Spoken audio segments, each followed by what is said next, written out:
All right, it's actually still Thursday, around 2 o'clock almost, April 30th.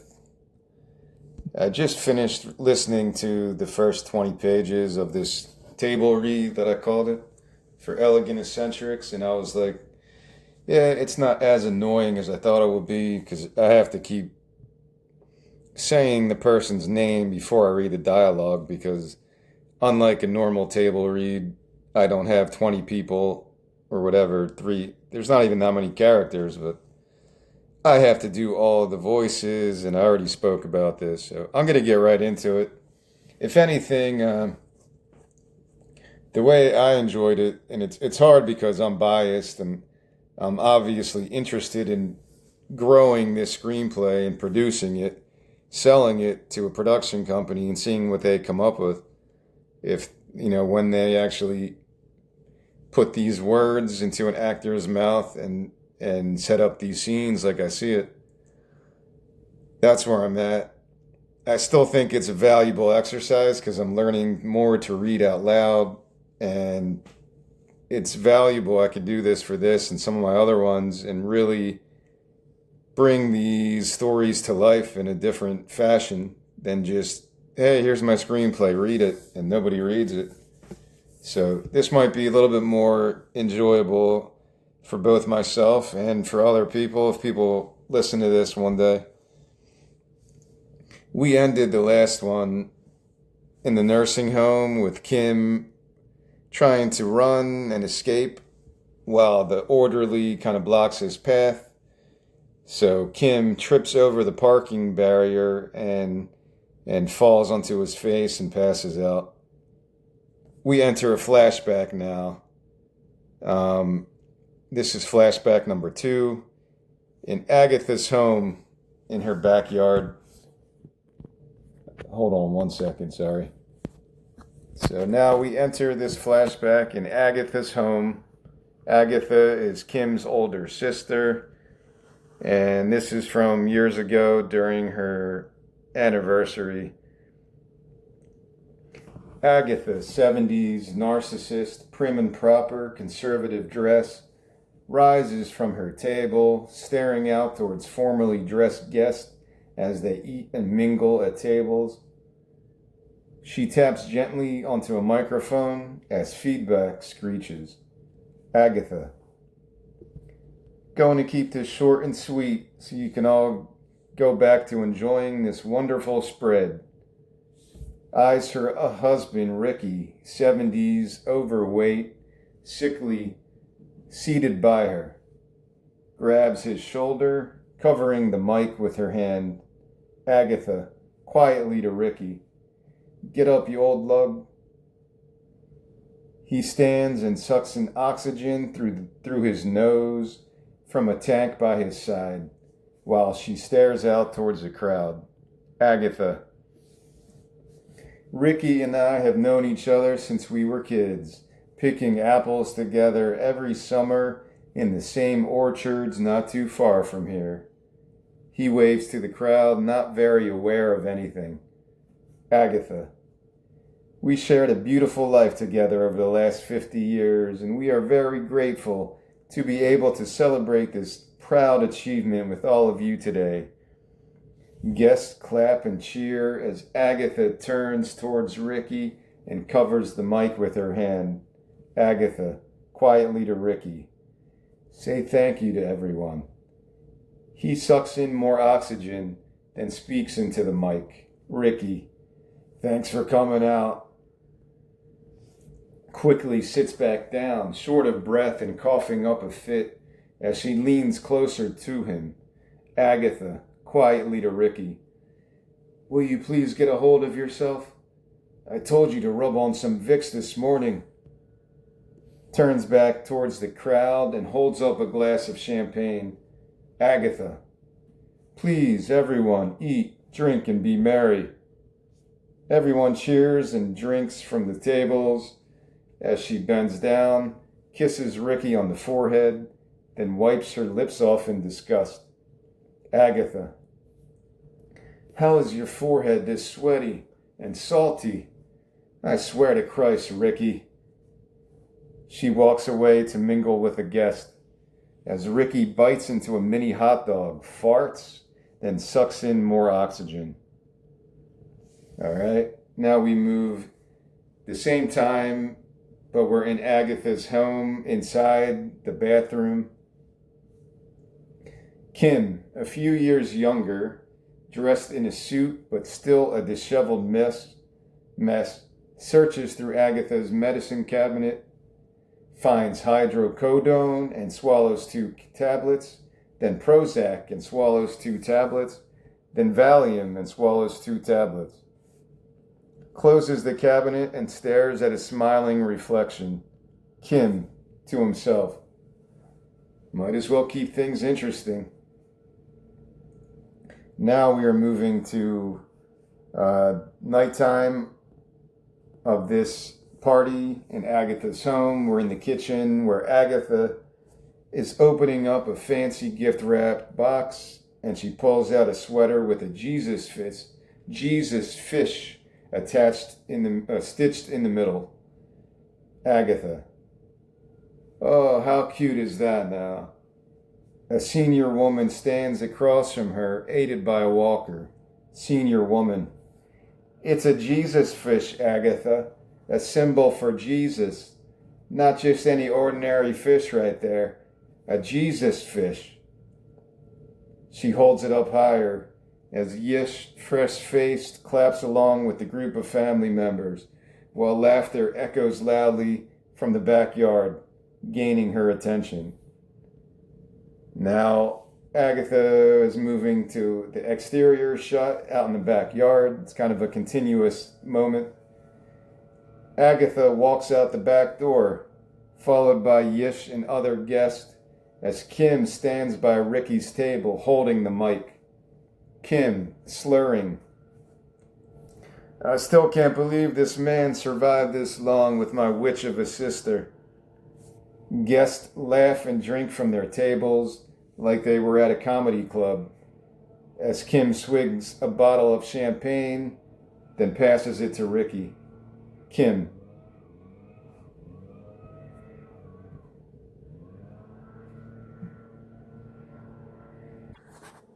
Sorry, I had to pause that for a second. All right. Where was I? Kim, how do you keep a smile on that face? Is that oxygen in that tank or nitrous? Ricky swigs the champagne, then laughs, coughs, and sucks in oxygen, while Kim pats him on the back. Kim, don't know how any male member could brave Agatha's treacherous vaginal canals. She have teeth down there? I'm actually not sure if it's vaginal or vaginal. I think it's vaginal. Agatha stares towards Kim enraged as he raises the champagne bottle up. Kim, hey, there she is. He clumsily knocks over some bottles as he walks towards her. Kim, slurring very badly. To Agatha and Ricky, 50 years of marital bliss. We'll all get together in another 50.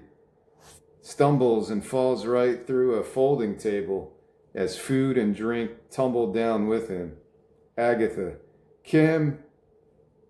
He tries to get to his feet, only to stumble right back down onto his ass as she storms towards him. Agatha. I knew I shouldn't have invited you in the first place. You're an embarrassment to this family. Always been.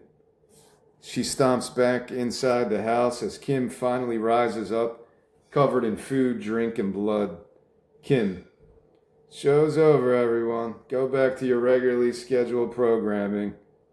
He loses his balance again as Yish runs over and catches him before he hits the ground. All right, now we move to a little bit later in the night with all the guests left. We're still in Agatha's backyard outside. Agatha seals up food trays with plastic wrap next to Kim, who drinks a beer, slouched over in a chair. Kim. If you weren't such an uptight bitch today, Ricky might have actually enjoyed himself for once. Agatha, my husband is dying. He can barely breathe on his own anymore. Kim, we are all dying, Agatha. Nobody needs to be constantly reminded of that fact. Agatha, we can't all just drift through life directionless like you. He throws his hands up. Kim, here we go again. Grabs another beer from a cooler. Agatha, why do you always have to ruin things for me? Kim, will you please get over yourself? It's a stupid anniversary party. She loses her cool and lunges towards him. Agatha, this is a special moment for me and Ricky and the entire family. It will be special for you too, if you gave a damn about any of us. Kim, would you lower your damn voice? She gets right in his face. Agatha, this is my house. Don't ever tell me to lower my voice. Kim, sarcastic. Well, congrats then. Way to survive 50 years with another living, breathing human being. It really is an amazing fucking accomplishment. Agatha, what have you ever accomplished, Mr. Big Shot? She violently smashes an empty beer bottle over his head, then storms off inside. As Kim lays on the ground, stunned, bloodied, and laughing to himself. Yish watches from the driveway nearby, smoking a cigarette, then gets in his truck and starts it up. That is the end of the flashback number 2. We're now going to return to present day, where Yish is in his truck right outside the nursing home where Kim had passed out previously. Yish starts up his truck while Kim drools onto his gown, restraints around his arms, tied to the door handle. Yish, just relax. We'll be there in no time. The lazy orderly knocks on his window and hands him a bottle of pills. Lazy orderly. Listen, man. Mash 1 or 2 of these up and put them in his food or something. Make your life easier. Yish inspects the bottle, places it in the middle cup holder, then stares at him, conflicted. Yish, you're telling me to drug him? Lazy orderly. Don't get all up on your high horse. Just some friendly advice from someone who's dealt with Kim's delicate inner workings. Kim opens his eyes slightly and struggles to speak. Kim, have a nice time cleaning my piss, motherfucker. The lazy orderly smiles back. Lazy orderly. Yeah, nice knowing you too, you old bitch. Walks away as Kim passes out, and Yish slowly drives away. All right, we're still in present time, but now we're back in Gillian's environment. It's an exterior city street near an outdoor cafe during the daytime, somewhere in the southwest of Arizona. So right now we're going from Texas when there's Kim and Yish moments, and we're going to Arizona when it's Gillian scenes, or wherever you film this, but it's supposed to be in Arizona. Gillian sits against a fence, drawing in her sketch pad, dozens of her drawings hanging behind her. She stares across the street towards a family of 4 eating at a cafe, father and mother both in their 30s, son 6 and daughter 4, then back towards her drawing of the family. The father playfully steals some fries from his daughter's plate as she laughs and smacks his hand. Daughter, Daddy, Daddy, stop, my fries. He laughs at her tantrum, then places some fries from his plate onto hers. Father, don't you want to share with Daddy? She places some of her fries onto his plate, then jumps into his lap as they feed each other fries. Daughter, I'm sorry, Daddy, I'm sorry with you, I share with you. Gillian smiles towards them, her eyes tearing up as she works more on her sketch. It's just a short scene to show what she kind of does in her daytime, I guess, and kind of like the longing for that normal American dream of a life. Now we're back quickly. I know that seems kind of out of place when I go through this, but I think it's a good scene. Maybe I could extend it a little bit longer. But we go right back to Yish's truck after that. We're back inside Yish's truck as he's driving down a busier side street. Yish drives down a busy street as Kim slowly awakes in the passenger seat and notices the arm restraints. Kim, you gonna unstrap me? Yish, think I like you better like this. Kim hops up and down in a manic fit, trying to free his arms as he chomps his teeth. Kim, I'm not fucking around. I might not be Hannibal Lecter, but I will chew my way to freedom. Ate his liver with some fava beans. Yish freaks, swerves, and narrowly avoids hitting a car in the opposite lane. Yish, all right, stop, calm down a second. Pulls over to the side of the road and unstraps him. Yish, happy?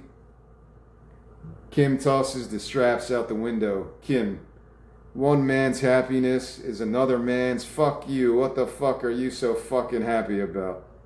Yish, what? Drives off, shaking his head, as Kim grabs the pill bottle from the middle cup holder and holds it up. Kim, fuck these two. Tosses the pill bottle out the window. Yish, hey. Kim, I'm done being anyone's goddamn science experiment. No more fucking drugs. Yish, all right, will you just relax? Kim catches his breath as Yish laughs at him. Kim, glad I could be your in-flight entertainment. Yish, sorry, I just never thought I would hear you say no to drugs.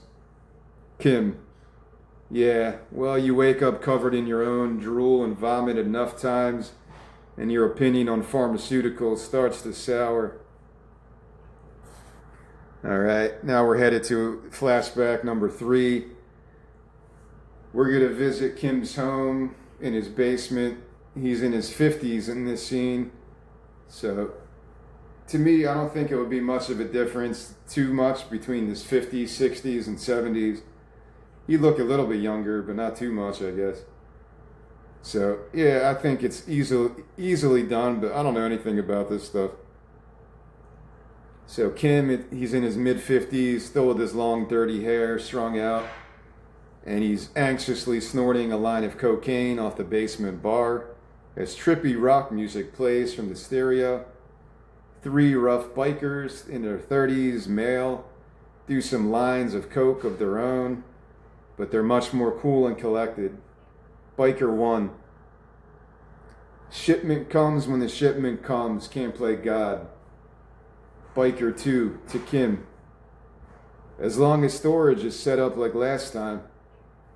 Kim pays them no attention as he snorts another line, while Biker 3 stares directly into his drugged out eyes. Biker 3. Earth to Kim. He slaps Kim in the face. Biker 3. Have to stop gambling with money that should be in my pocket. Kim gazes at the cocaine on the bar. Kim, I got it covered. Just keep this shit flowing down the pipeline. Snorts another line, then points to a blackboard behind him with NFL gambling odds written in chalk. Kim, I'm running book again this season. Whole new income stream. You pieces of shit can be my first customers. Biker 3 grabs him by the neck and slams his face down into the pile of cocaine. Biker 3. Don't give a shit what you do. Just pay me what you owe. Kim rises out of the powder, face white like a clown, as the 3 bikers laugh at him. That's the end of flashback 3. All right, now we're going to move Back to Yish's truck in present time. This is Yish's truck driving towards a bridge. And I would say to make it easier, it would be kind of a small town type of atmosphere. Filming in a big city would probably be not workable on something like this. So Kim nervously searches through the glove compartment while Yish drives towards a small bridge. Kim, what the hell? Don't smoke anymore? Yish lifts up his arm, covered in nicotine patches. Kim, you always were a quitter. Hands a fresh patch to Kim. Yish, give it a try. Kim instantly tosses the patch out the window. Kim, fuck that. We need to stop for supplies. Yish, we can stop to get some food when we pass into Arizona. Just sit back and enjoy the scenery. Kim, son, I need to get out of this damn gown. I need a stiff fucking drink. I need a classic all-American burger. And I need a good long shit on an honest-to-God gas station toilet. Yish rubs his nicotine patches, not paying him much mind. Yish, want to get at least halfway tonight. We can make it there by tomorrow afternoon if... Without any warning, Kim opens the door, recklessly dives out of the moving truck, and rolls onto the street. Dodges vehicles and runs towards the ledge. As Yish pulls the truck over, steps out, and chases after him. Yish, are you trying to get us both killed? Kim glances back, then runs faster, his bare ass exposed for all spectators to enjoy. Yish, there's nowhere to go. He stops, breathing heavily with his hands on his knees, time seemingly slowing down around him. Climbs over the railing, gown blowing in the wind as he gazes to the heavens. Kim, quietly to himself. Indian prince in the next life, please. Punjabi. His feet inch off the ledge as Yish runs over. Yish, stop playing games. Kim, I'm not playing any games, son. Live free or die. Sirens blare, then police lights flash as a police car drives towards them and blocks traffic from passing. 2 police officers step out and approach them. Police officer 1. Do you know this man? Yish. Yes, officer. He's my father. Police officer 1. Does he have any weapons on him? Yish. No, he's harmless. Police officer 2 to police officer 1. We gonna Swiss cheese this Looney Tune? Yish. Take it easy. He's not dangerous. Police officer 1 to police officer 2. Non-lethal. Police officer 2. God damn it. They pull out their tasers and walk towards Kim. Yish. He's an old confused man. Just let me talk to him. I'm a life coach. Police officer 2 turns his head back, not in the mood. Police officer 2. Sir, stay the fuck back. This man is blocking traffic and possibly causing a terroristic act. Yish. He's not a terrorist. Police officer 2. Sir, stay the fuck back. He points his taser at him as Yish backs away, then turns back towards Kim, who leans farther over the ledge. Police officer 2. Sir, walk to us peacefully with your hands up and we won't shoot. This is your one and only warning. Kim lifts up his gown and shakes his bare ass towards them.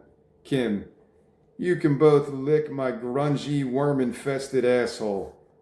The officers share a smile. Police officer 1 shouts for all to hear. For the record, this man was provided fair warning and is now considered a non-compliant belligerent. They shoot him in the chest with their tasers, launching him back over the bridge railing, his entire body convulsing. They laugh over his body, then turn towards Yish as he walks towards them. Police officer 2. Stay back at your vehicle, sir, unless you want to join the light show. Yish walks back, his vehicle stuck in traffic honked towards him, then turns and watches Kim convulse on the pavement while the police lights flash. That's what I was talking about. Even though it's like kind of a suicide thing, it's kind of a comical way to depict something like that. After that kind of comedy, kind of serious scene, we go to flashback number 4. This scene takes place in Kim's home again. We start in Yish's bedroom, and it's the same time period as the last one. Yish is about 14 and Kim's in his 50s. Yish, 14, lays on his bed, staring at the ceiling, corded phone on his chest, as police lights flash outside his window and knocks echo from the front door. Voice of male police officer off screen. This is the police. We have a warrant. We now move, same time period, but we're in Kim's basement now, where a packed room of degenerates drink, smoke, and watch a football game on the TV above the bar, while very loud southern rock plays from the stereo. Biker 1 and Biker 2 snort cocaine off a pool table, watching Biker 3 seated at a poker table in an intense hand of Texas Hold'em. Kim, like I said, he's in his mid-50s here, slyly grabs a card from inside his sleeve and deals out the river with it. Biker 3 instantly pushes all his chips in and stares down his opponent, who makes the call. He shows his winning full house made on the river and rakes in the massive pot as he lights a cigar and winks towards Kim. Biker 3. Have to roll with the tide when Lady Luck comes calling. 2 police officers kick down the basement door and run down the stairs, followed by 2 more, as the degenerates scatter and run out the back door, using an every man for himself strategy. Kim runs to a side closet containing stacks of cocaine in neatly wrapped bricks. He frantically dumps some cocaine down a sink drain as Biker 3 runs by in a panic. Biker 3. What the fuck, Kim? Kim, panicked. You think I know? Biker 3 pushes one of the officers down, crawls under the pool table, and runs out the back door, while 2 other officers chase after him. Kim dumps more cocaine into the sink as an officer grabs him from behind and puts him in a chokehold, while another punches his open rib cage over and over. All right, now we're back to Yish's bedroom at the same time, I guess, around the same moment of that. Actually, this is a little bit later, but not too much later. Yish watches through his bedroom window in shock as 2 officers aggressively march Kim to their police car in handcuffs. Kim to the officers. Easy. I have a circulation thing. Easy. Kim glances up towards Yish, then is pushed inside the back seat by the officers. That's the end of flashback number 4. This one is kind of one of the better transitions because it leads right to modern or present day where Kim is handcuffed in the small police station after his near suicide attempt from jumping off the bridge. So now he's in a small police station around the front lobby. It's still daytime that same day. Kim, handcuffed, face bruised, in his gown, stands next to a female police officer seated at her desk as she stares towards Yish. Female police officer.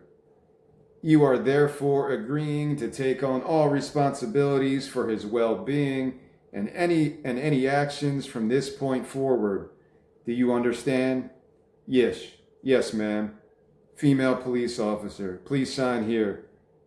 Yes signs as she rises and uncuffs Kim. Female police officer.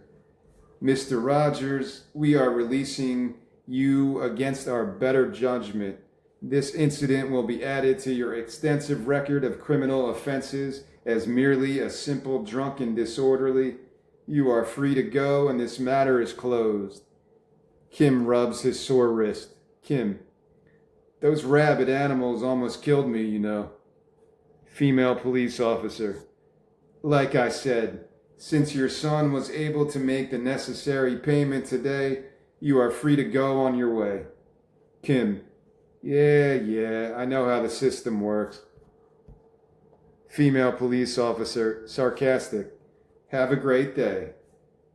Yish nods in thanks to her, then leads Kim towards the front door. Female police officer. And sir, please put on some damn clothing. Now we're outside the police station, pretty much continuous, on the sidewalk. Yish and Kim are walking towards Yish's truck. Kim. Fucking pigs. Yish. They may have been a little overzealous, but you were acting a little deranged to be fair. Kim. Deranged? Whose side are you on here exactly? You saw those goons shoot me up like a pinball machine? Yish. You were about to jump. Kim. Well, I wish I had.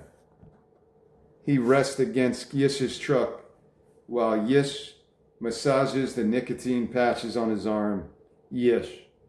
Listen, I'm taking you to Agatha's. She will get you the help you need. You have no idea how hard it was for me to convince her to take you in. Kim. She doesn't want to help me. She wants to silence me once and for all. Fill me up with sedatives and random pharmaceutical experimental treatments until my brain melts. And not in the fun kind of way. Stares Yish directly in the eyes. Kim. I choose death over that kind of life. Every day of the week and twice on Sunday. Yish finally loses his patience. Yish. Fine. Once we get there, you can figure out what you want to do as a 70-year-old broke-ass ex-convict. Until then, can you at least try to limit your suicide attempts? Kim ignores him, removes his gown, and stands completely naked in front of the police station. Yish. Jesus, Kim. Yish can't watch as he gets in the driver's side door and angrily slams it shut. Now, this is a continuous shot as we're now kind of inside Yish's truck outside the police station. Kim reaches in the passenger side window, grabs his bag, puts on his shirt and jeans, then tosses his bag back inside. Yish picks up the toy roulette wheel from the bag, spins it, and smiles like he remembers something as Kim gets inside and shuts the door in real clothing at last. Kim. Feel like a new man. Yish drives out of the parking lot while placing another nicotine patch on his arm. Yish. I just want to get you the help you need. No judgments. Kim. Don't need any help. Already told you that all I need is a stiff drink and a goddamn classic all-American burger. Yish. You lost all your money on internet poker and porn. You just tried to jump off a bridge. I think you might need a little guidance at this stage of your life.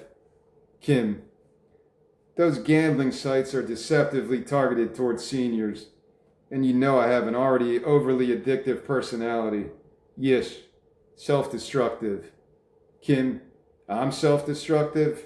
They eye each other. Kim. Fair enough. I might concede that point to you. What the fuck would you know about any of it anyway? Yish. I've dealt with people with similar issues. Kim. Right. What is your job title again? Guidance counselor for adults who still wet the bed? Yish. It's called a life coach, and I'm very good at my job. Kim, life coach? What a crock of new age shit.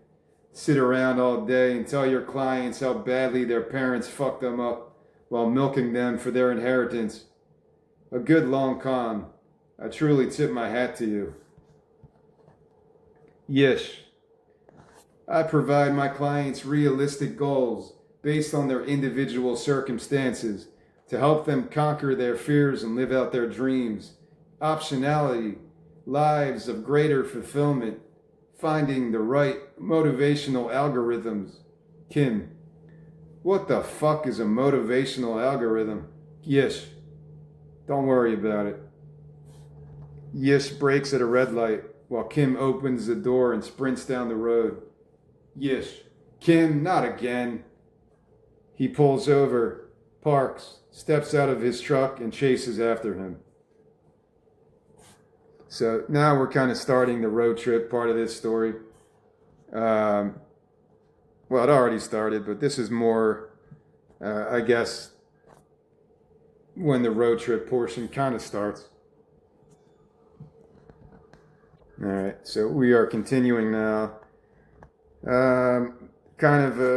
Moments later, Kim runs inside a pool hall during the day. We're still in the daytime, out of breath, as two patrons drink at the bar, off in their own drunken worlds.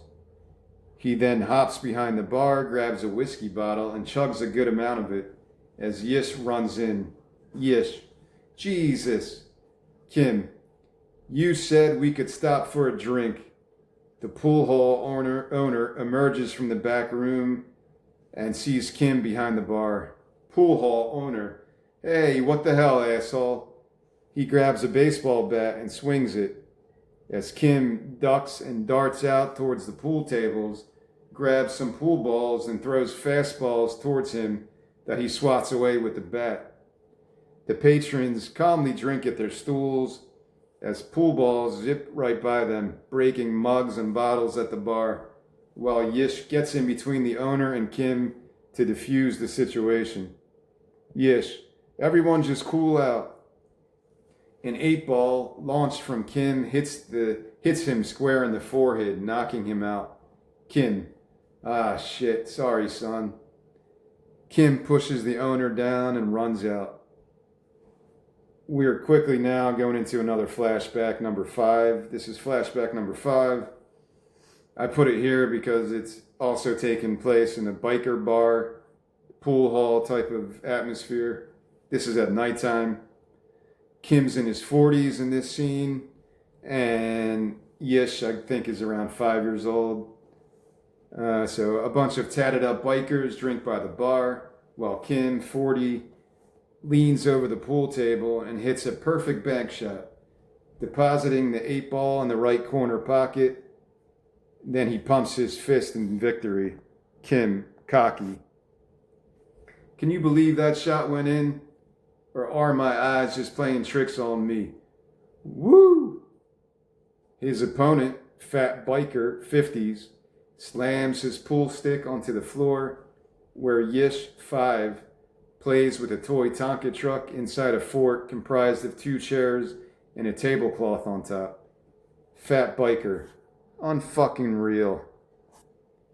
Kim finishes his beer, then grabs a few $100 bills off the pool table as Fat Biker approaches him. Fat Biker. I think you was hustling me. Kim. Yeah, well, what you think don't mean shit to anyone with half a brain. Fat Biker. Better watch that big mouth of yours. Kim takes his stick apart, puts it inside his case, then places the case down on the table. Kim. Tell you what, come by again sometime soon and I'll give you a rematch. Fat Biker gets right up into Kim's chest, breathing on him. Fat Biker. I don't think you quite understand who I am, and I still maintain you hustled me. He breaks a beer bottle, then holds it under Kim's chin as Kim swiftly slides under the pool table, just out of his grasp. Crawls out the other end and grabs Yish from the safety of his chair fort. Kim. Time to go, kid. Fat biker and his biker friend corner him as Kim holds Yish up for protection. Kim: "Gentlemen, as you can see, I am just an ordinary, hard-working single father trying to make ends meet." They stare towards Kim, showing no sympathy, as the terrified Yish holds his toy truck over his face. Fat biker: "You're nothing but a damn cheat." He lunges towards Kim with the bottle, as Kim quickly plops Yish onto the pool table, grabs a pool stick off the wall, and slams it over his head, sending him to the ground like a chopped down tree. His biker friend charges as Kim grabs Yish's toy truck and slams it across his face. He then picks Yish up, grabs his case off the table, and runs for the exit, hooting like a madman, while Yish glances back towards his toy truck, now covered in the biker's blood. That's the end of Flashback 5. We are back in the present day, in that pool hall again, where Yish got knocked out by the 8-ball. This is kind of moments later. Yish is waking up. He's dazed against the wall, while the owner sweeps up broken glass behind the bar. And the pool hall owner says, "Hey, pal, you know who that crazy old shitbrain was?" Yish tries to think up a story, his memory quickly returning. Yish: "No idea. Crazy guy tried to steal my wallet, so I chased him in here." Walks out as the owner continues sweeping. Now, this is continuous. Yish walks out of the pool hall down the sidewalk towards an alley in the distance. His truck is right there, but he quickly changes his course when he hears the sounds of laughter. And he heads down the alley and finds Kim shooting up heroin with 2 homeless dope fiends. Yish: "You're completely hopeless. You know that?" Kim's already on cloud 9, smiling wide. Kim: "Oh, hey, son. Just needed to take the edge off a little."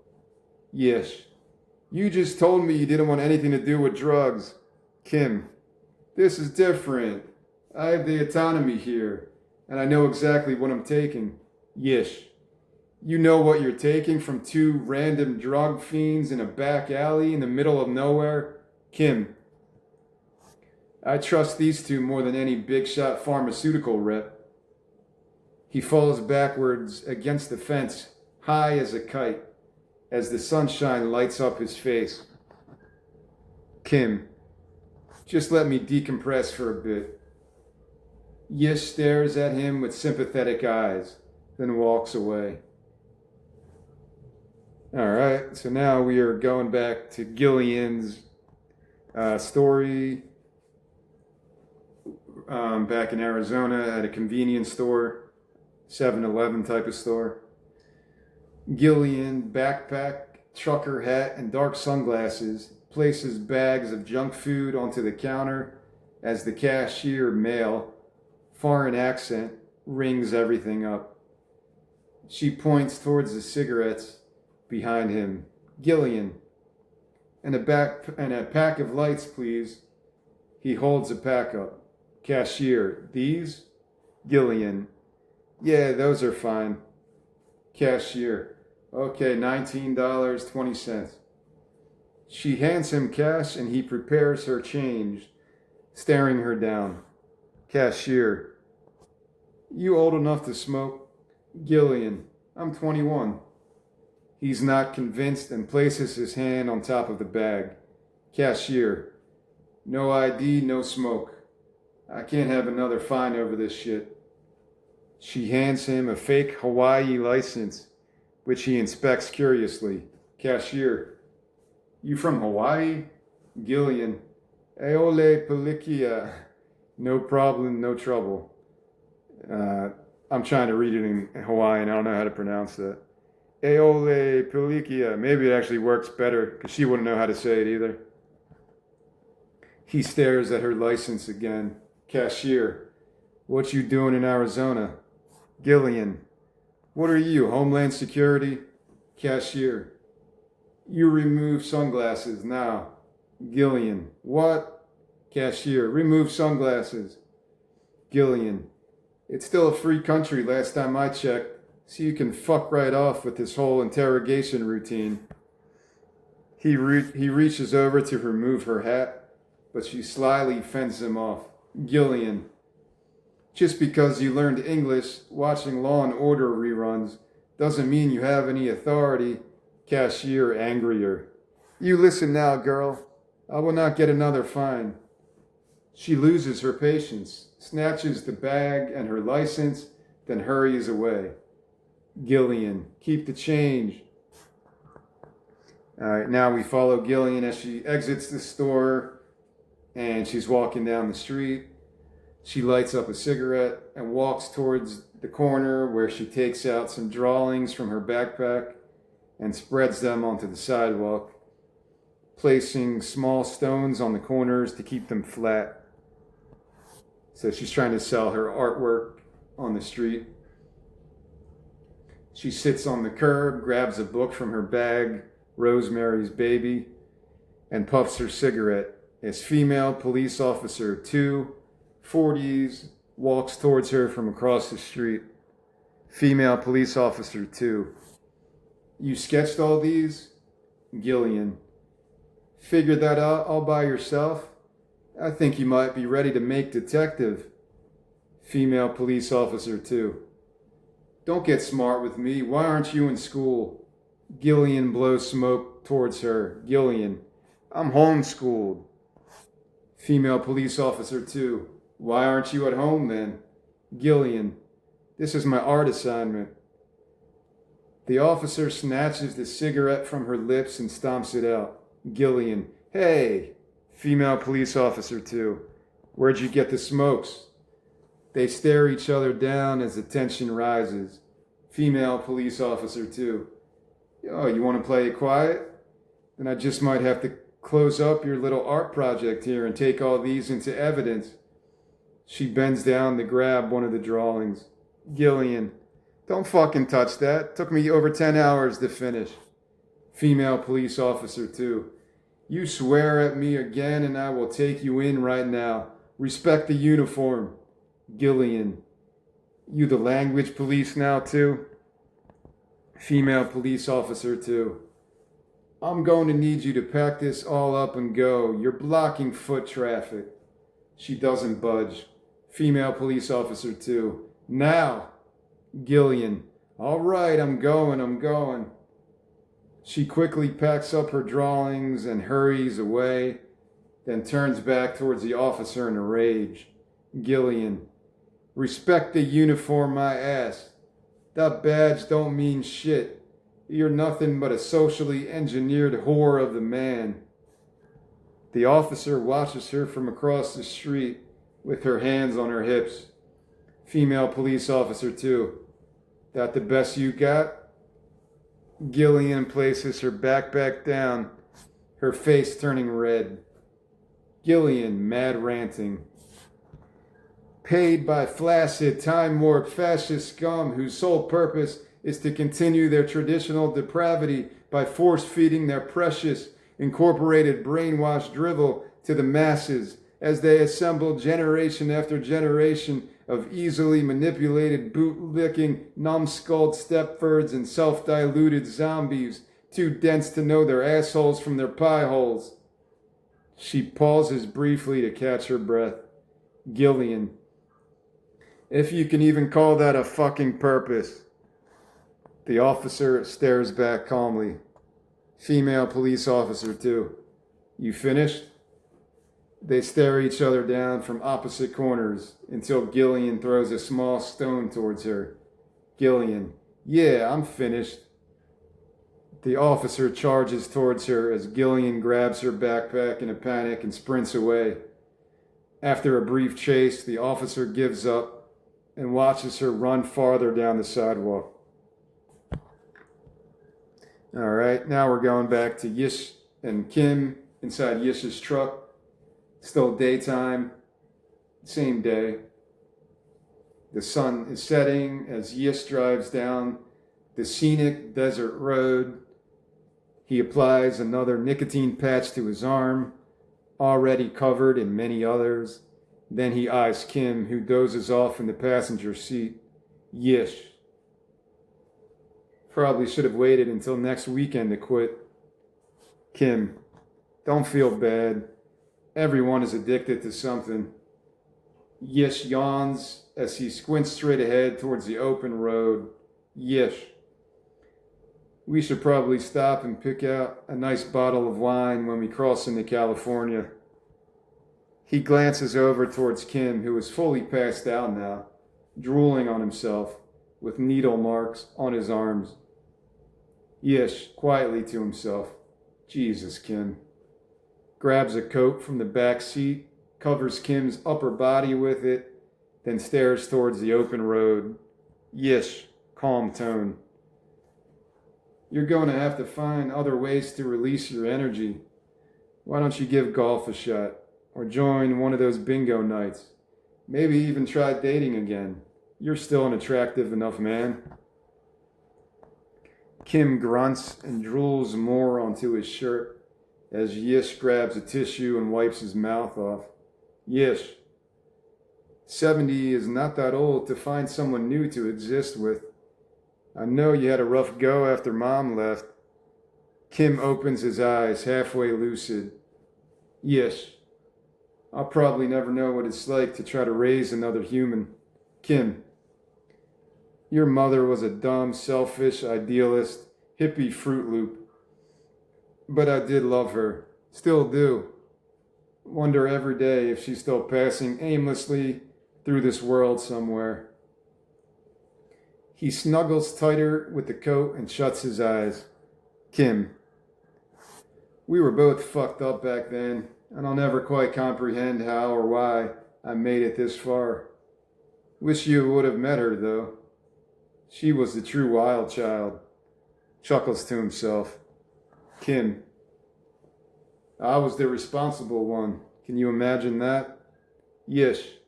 No. Actually, I cannot imagine that. Not in the least. Father and son share a laugh as the sun sets over the scenic desert landscape. So, yeah, I guess that scene is more of the beginning of the road trip atmosphere. You would just be on a desert road with not much in terms of civilization. And, yeah, that's a big theme in this movie. All right, now we're going to go ahead to the next morning. Yish and Kim are at a diner, seated at the table, seated across from each other, and they eat breakfast as the waitress fills up their coffee cups. Kim. Why you think you'll never have kids? You're still young. Yish. Don't really see it in my cards. Some people just aren't meant to reproduce. Kim. Maybe. Or maybe you just haven't found that true joy in life yet that you would want to pass on to some future version or versions of yourself. Yish bites into a bagel and rolls his eyes as Kim chews on some bacon. Kim. Forget it. I'm just talking my bullshit. Probably better to be a lone wolf these days anyway. World is too damn overpopulated. Food supply chains are tenuous at best. Shit. Most people need 3 different pills just to walk outside. Yish. Don't you ever talk about sports or movies or the damn weather like everyone else? Kim ignores him, returning to preacher mode. Kim. And another thing, people get too caught up in their emotions these days without ever realizing that their emotional responses are not natural occurrences of the human psyche whatsoever. Steals some sausages off of Yish's plate and bites into one. Kim, while chewing. Emotions are more akin to slowly developing cancerous brain clusters, forming over time into all of these various mental neuroses that the pharmaceutical industry likes to give fancy names to while making billions in the process, because nobody wants to admit that narcissistic sociopathy is a norm in this society we created, not the exception. Yish, sarcastic. Very inspirational words. It's a wonder why anyone would want to have kids anymore. Gillian, trucker hat, sits at the diner counter. I'm not sure if that makes sense now. It's a wonder why anyone would want to have kids anymore. I guess that makes sense. He's just saying, like, I can't believe no one would want to have kids anymore. Like, he's being sarcastic. I guess that makes sense. All right, this is when Gillian's storyline meets up with their storyline, because Gillian in a trucker hat sits at the diner counter, smiling sweetly as the waitress drops her check onto the plate, then turns away to serve another customer. She drops cash onto the table, grabs her backpack, and walks towards Yish, noticing his wallet exposed in his pants pocket. She drops her hat purposely by his feet, bends down to grab it, then slyly grazes against his leg to snatch his wallet. Kim notices her theft and chuckles quietly to himself while she grabs her hat off the floor. Gillian to Yish. Sorry, sir. Yish smiles back at her, completely unaware of the theft, as she puts her hat on and walks away towards the bathroom. Now we go to the women's bathroom, the same time, moments later. Gillian struggles to open the small rusted bathroom window while an older woman washes her hand at the sink and watches her curiously. Gillian, mind your business, bitch. Biatch. See, I don't even know how it would, however the actress would say it. Mind your business, biatch. She quickly dries her hands and walks out. As Gillian finally gets the window open, jumps up and crawls through. We're back to the diner, where the waitress drops the check at Yish's table. Yish, thanks. Kim smiles to himself as she walks away. Kim, and just how do you intend to pay for that? Yish reaches for his wallet and realizes it's not in his pocket. Stands, feels his other pockets, then freaks out. Yish, what did you do? Kim, wasn't me this time.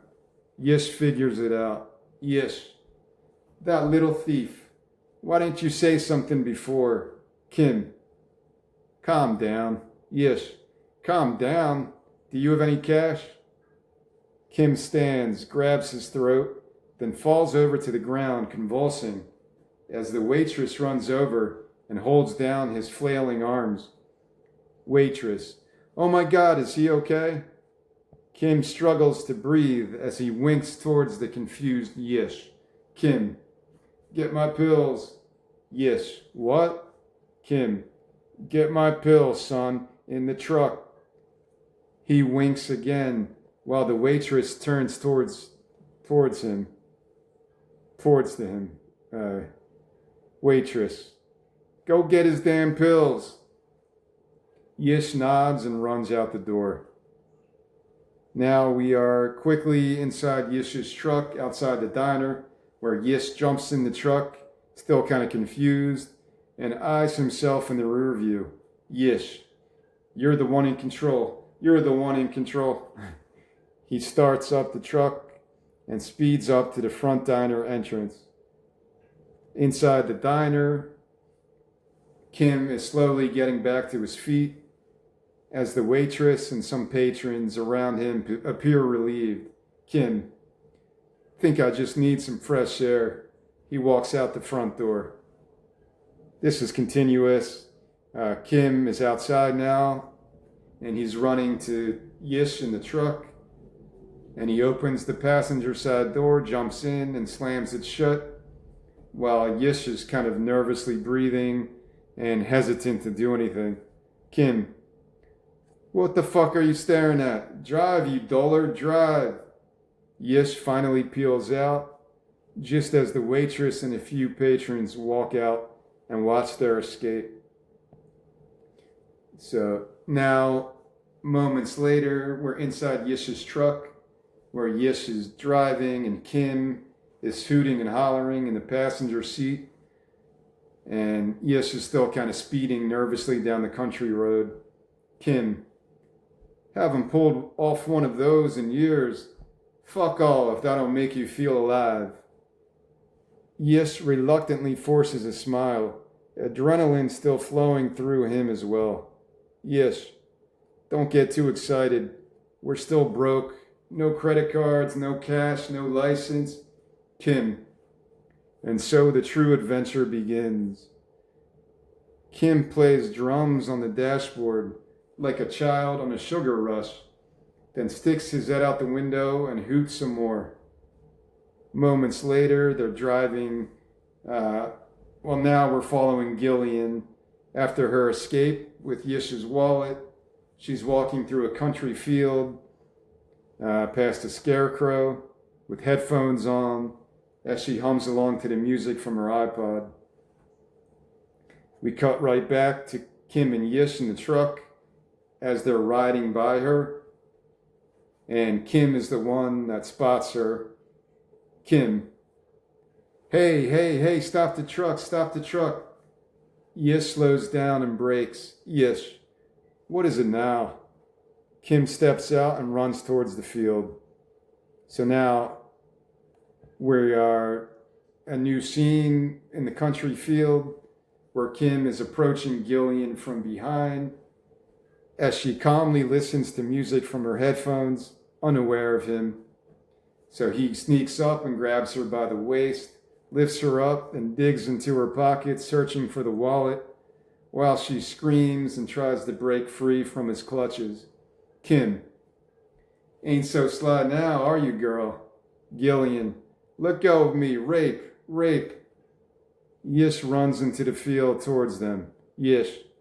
Let her down. She's just a kid. She breaks free from Kim. Gillian. I'll give you your fucking wallet back. Just get this old bitch off of me. God. Tosses the wallet to Yish.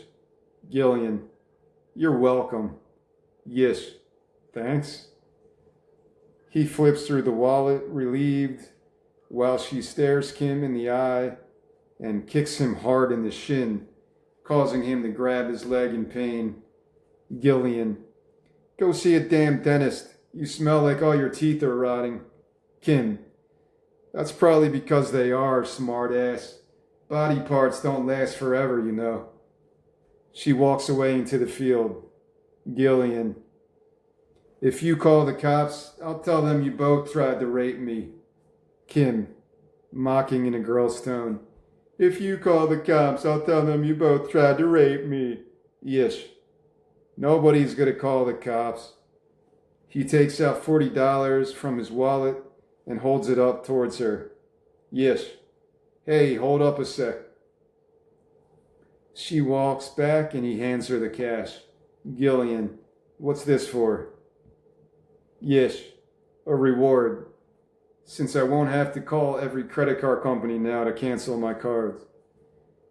Kim rubs his shin, still recovering from her kick. Kim. You better up your game, girl, if you want to survive grifting. Gillian.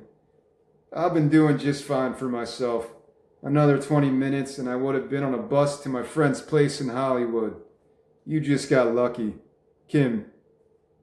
Another fucking runaway on her way to Hollywood and the bitter path of despair, broken dreams, and eventual prostitution. Yish. Really, Kim? Gillian lunges to kick Kim again, but fakes him out, sending him flinching backwards.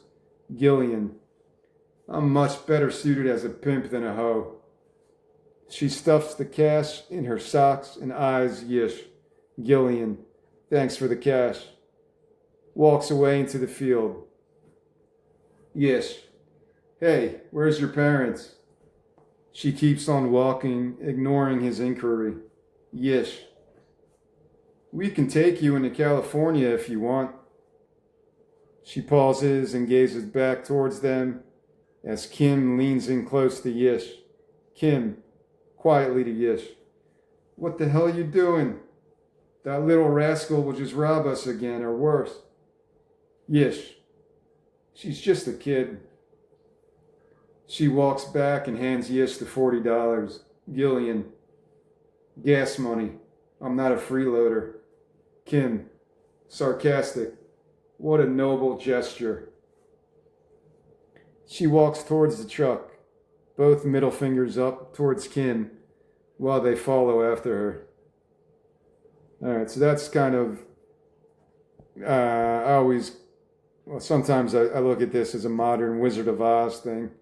So there's Dorothy, and I never really played it out to see which characters Kim and Yish were, if you compare this to the Wizard of Oz.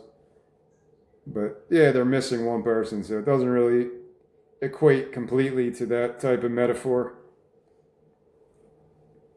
But I wanted to do that because I had some other dialogue and symbols later that reflected the Wizard of Oz a little. All right, let me see if I want to keep going. Yeah, I'll do a couple more pages and then I'll take a break again. All right, so we're going into another flashback now. We're going back to Yish as a 14-year-old.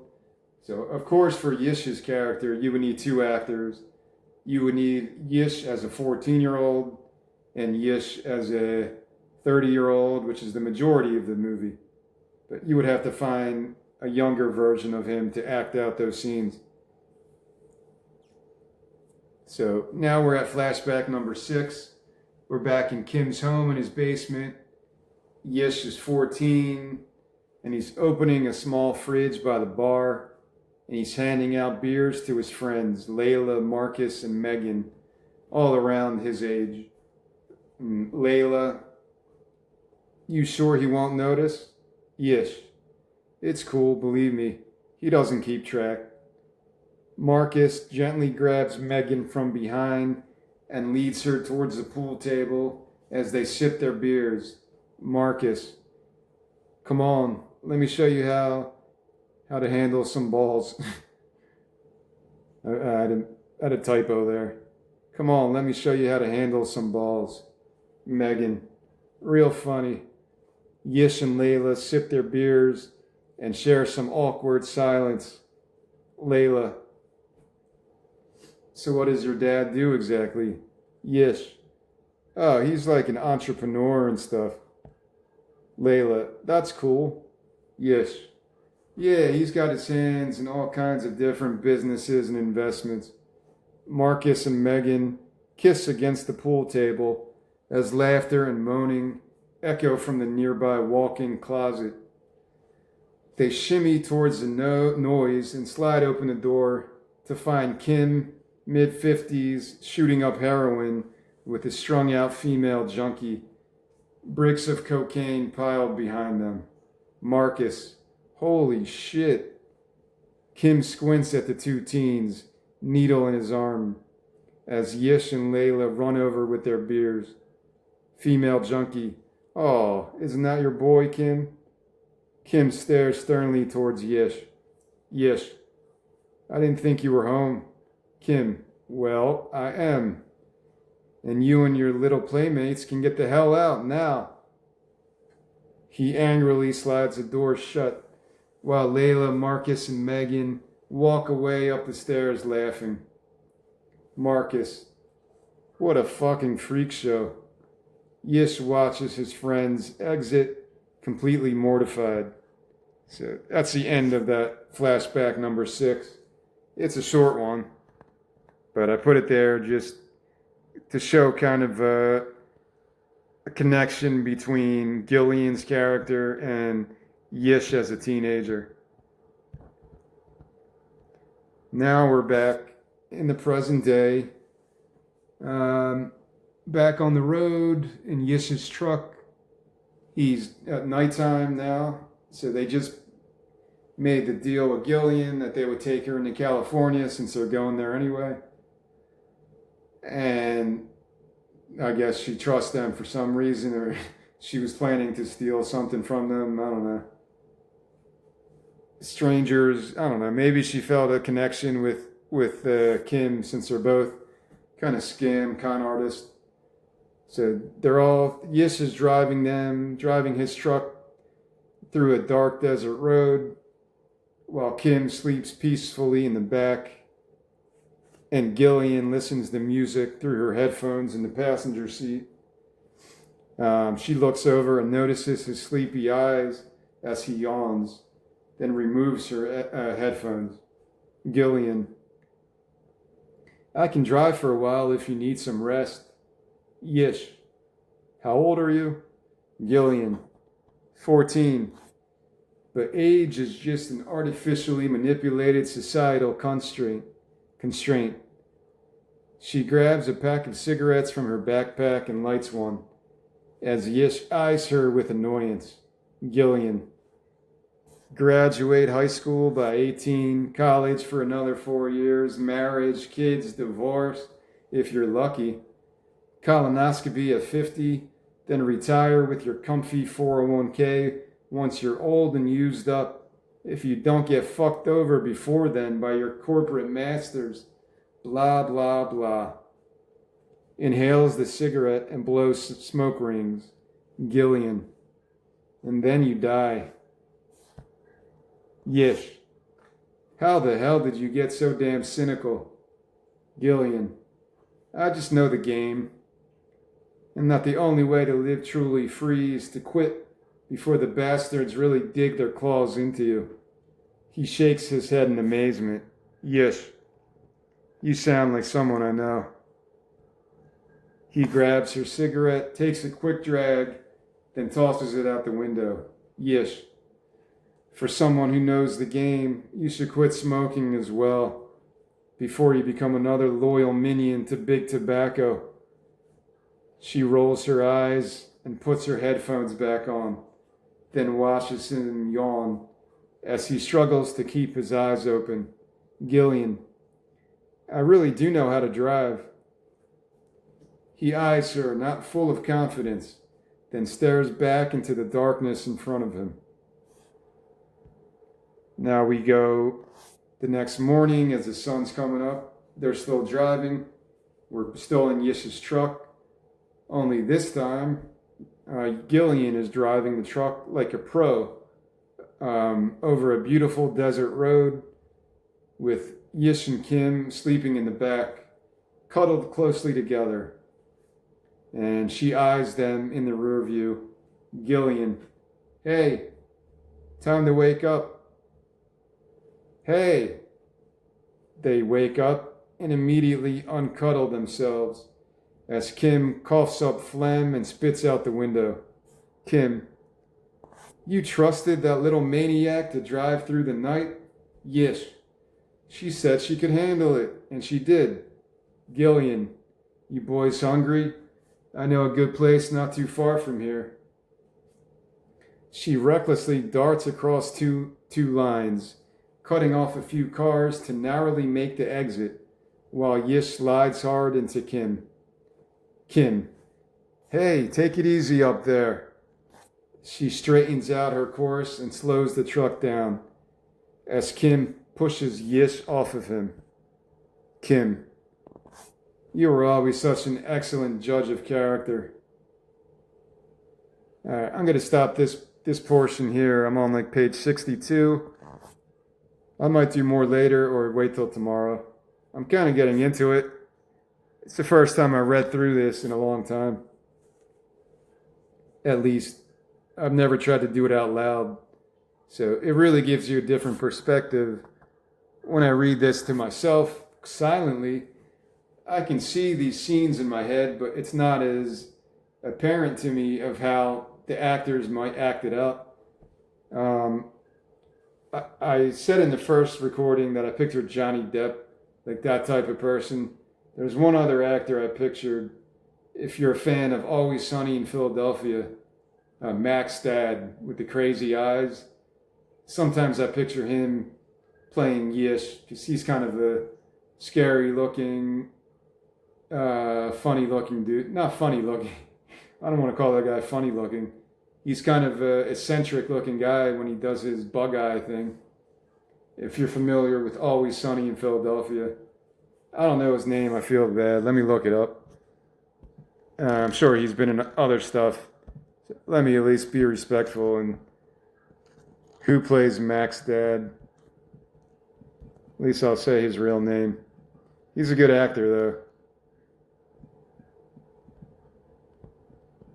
And even I watched Napoleon Dynamite a couple weeks ago, and Mac's mom is actually in Napoleon Dynamite. I never knew that. All right, so his name is Gregory Scott Cummins, and he plays Mac's dad, Luther McDonald, and It's Always Sunny in Philadelphia. And at least his character in that show, he looks like a crazy, eccentric dude. And I'm not saying that maybe he was the character of Yish. He is a bit violent because he does attack the one orderly. So he's just all over the place emotionally, maybe throughout his whole life. That's eccentric, right? You kind of live in your own world, create your own whatever. And that's where Yish has kind of existed throughout his life. Or I'm sorry, Kim, not Yish. Maybe Yish has a part of that as well. It's in his DNA because he was around that type of lifestyle. Yeah, I'm not really sure. Those are the two people I picture. Sometime I picture like an old version of Johnny Depp. Sometime I picture Luther McDonald, Mac's dad from It's Always Sunny in Philadelphia, playing Kim. I don't know. I try to picture something in my head. It's just a natural thing. For Gillian, I always had the redhead actress from Stranger Things, one of the later seasons. But, she's probably too old now. So it would have to be anyone. Like, I know a 14-year-old actress who has to curse a lot. So I don't know if that makes a difference. Some people might care, some people might not. When it comes to kids in movies and television who say curse words and do stuff like that. But a lot of times, whenever there's a show with high school kids, they're actually in their 20s. Sometimes, at least, they do that. Maybe they don't have to pay them as much, or other union laws, I don't know. But yeah, I would say Gillian's a pretty major role, though. But I just picture a smart-ass kid. I'll go back to Always Sunny again. One of the best episodes is when they go to the water park, one of the later seasons, and one of the storylines is Dennis meets a teenage girl, and he's kind of coaching her how to con people, but the whole time she's the one that is conning him. It's one of the best episodes. If you like Always Sunny in Philadelphia, you must remember that.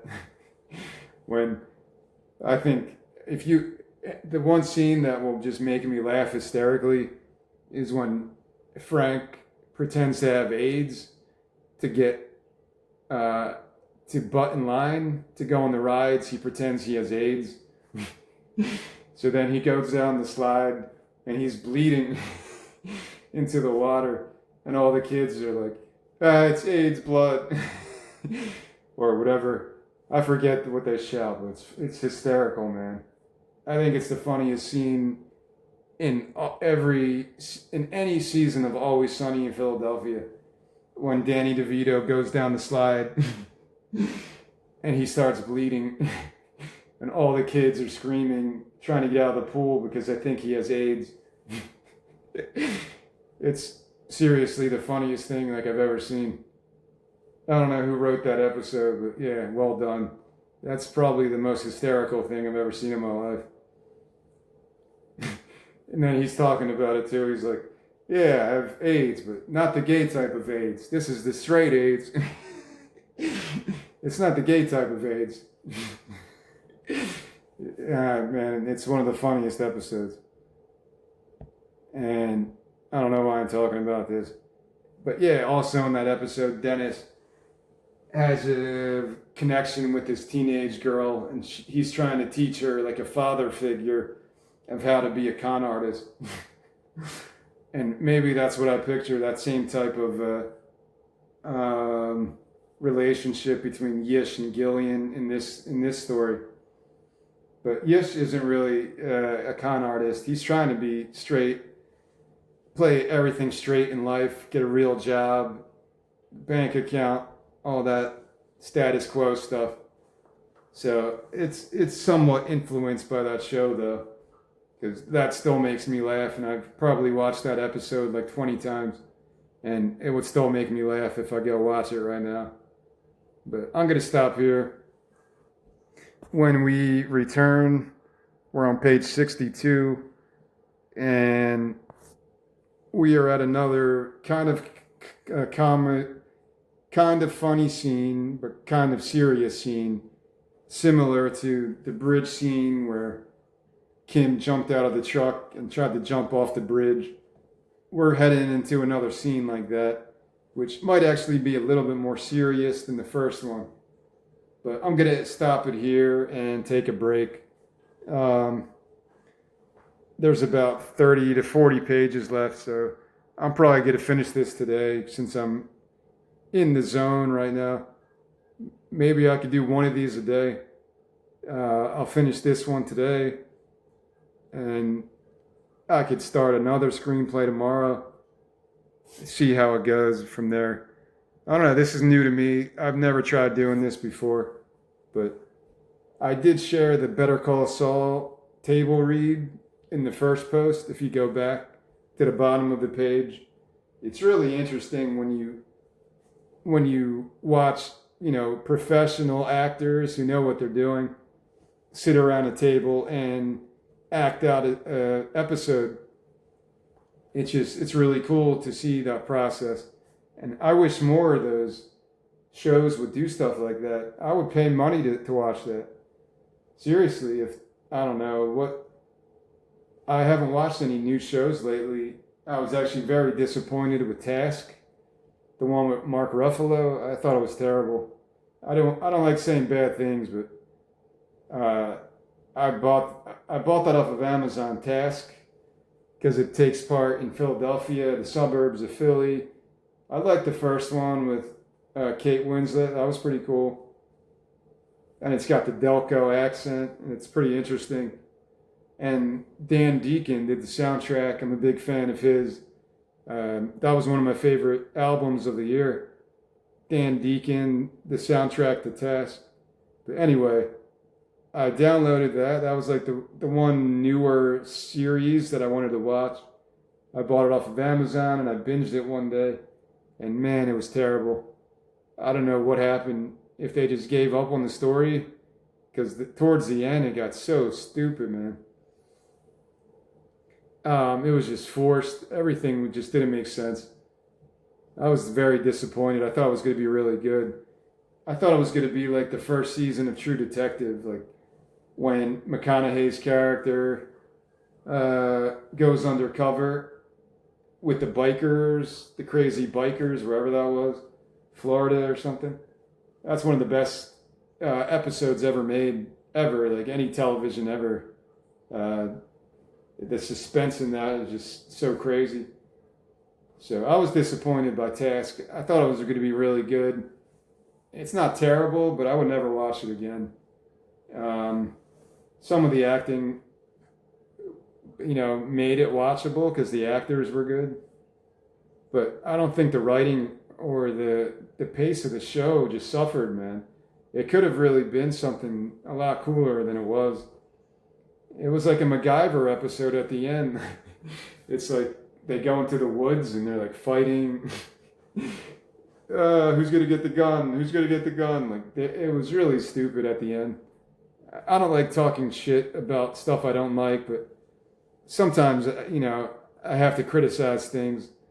I really thought it was going to be good. I was disappointed by it, but hopefully they could, if they do another one. That same writer I forget the guy's name. It's the same team that did I'm not actually sure about that. Who did the first one with Kate Winslet, which I liked. I thought that one was good. I watched that when it came out. I thought it was pretty well done. But I haven't watched a lot of new stuff. Even speaking of Better Call Saul, I know Jonathan Banks has a new show. Rhea Seehorn had a new show. Vince Gilligan did. And Odenkirk had a new show on AMC. I don't remember what it's called. But I just don't keep up with shows right now. Usually I'll just rewatch stuff at this point. But yeah, it's tough. But I got down that tangent because I would pay, like, if Mad Men, if they recorded all of their table reads, I would pay to watch that. That's how interesting it is to me. Because I love the dialogue in Mad Men or Better Call Saul. They're probably up there in my two favorite shows. And if those table reads were recorded and they made them available to the public, I'd watch those like religiously every day. It's like such a good way to get a inside look at what actors do and what writers do like that, because you don't really get to see that. You just get to see it acted out on the actual episode, but the preparation is everything. So I'm going to end this here, and if I feel like it, I'll do another 30, 40 pages to close this out later today.